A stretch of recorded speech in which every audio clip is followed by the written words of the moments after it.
नमस्कार। कभी सोचा है क्या हो अगर एक भक्त की अटूट आस्था खुद भगवान के न्याय के रास्ते में आकर खड़ी हो जाए। आज हम कर्तव्य और विश्वास के इसी सबसे बड़े टकराव की कहानी में उतरने वाले हैं। यही तो है असल सवाल।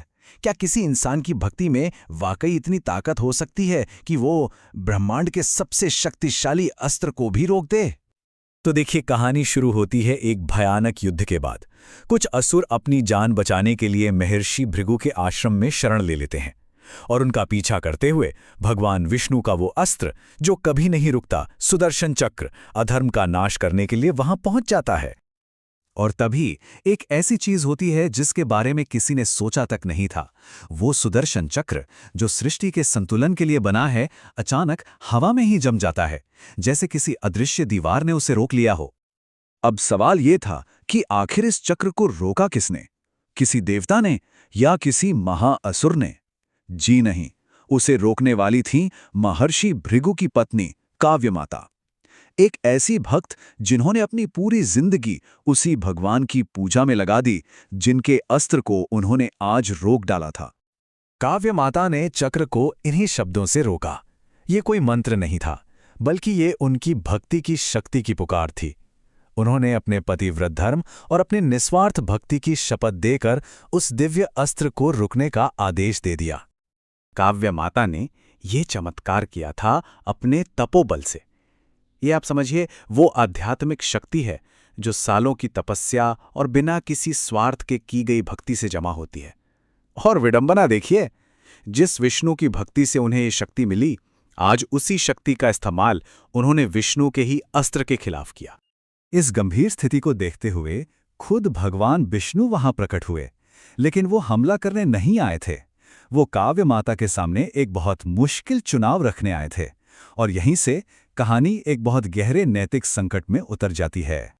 भगवान विष्णु ने काव्य माता को समझाया, आप जिन असुरों को बचा रही हैं वो अधर्मी हैं।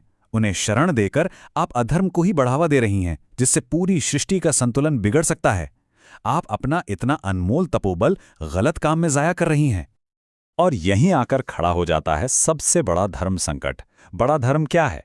अपने घर आए शरणार्थी की रक्षा करना, चाहे वो कितना भी बुरा क्यों ना हो, या फिर पूरी दुनिया की भलाई के लिए उस बुराई को खत्म कर देना। तो यहां दो अलग अलग धर्म आपस में टकरा रहे थे। एक तरफ था काव्य माता का अतिथि धर्म, जो कहता है कि शरण में आए दुश्मन की भी रक्षा करो, और दूसरी तरफ था भगवान विष्णु का सृष्टि धर्म, जिसका काम है अधर्म का नाश करना। और दिक्कत ये थी कि दोनों ही अपनी अपनी जगह बिल्कुल सही थे। विष्णु ने काव्य माता को एक रास्ता सुझाया, कहा कि आप बस रास्ते से हट जाइए, मैं आपको हर पाप से मुक्त कर दूंगा। लेकिन काव्य माता ने अपनी प्रतिज्ञा तोड़ने से साफ मना कर दिया, और फिर उन्होंने एक ऐसा विकल्प सामने रखा जिसकी कल्पना शायद विष्णु ने भी नहीं की थी। उन्होंने कहा, मैं हारूंगी नहीं, क्योंकि अगर मृत्यु आपके हाथों से मिलती है तो ये हार नहीं, ये तो मोक्ष होगा।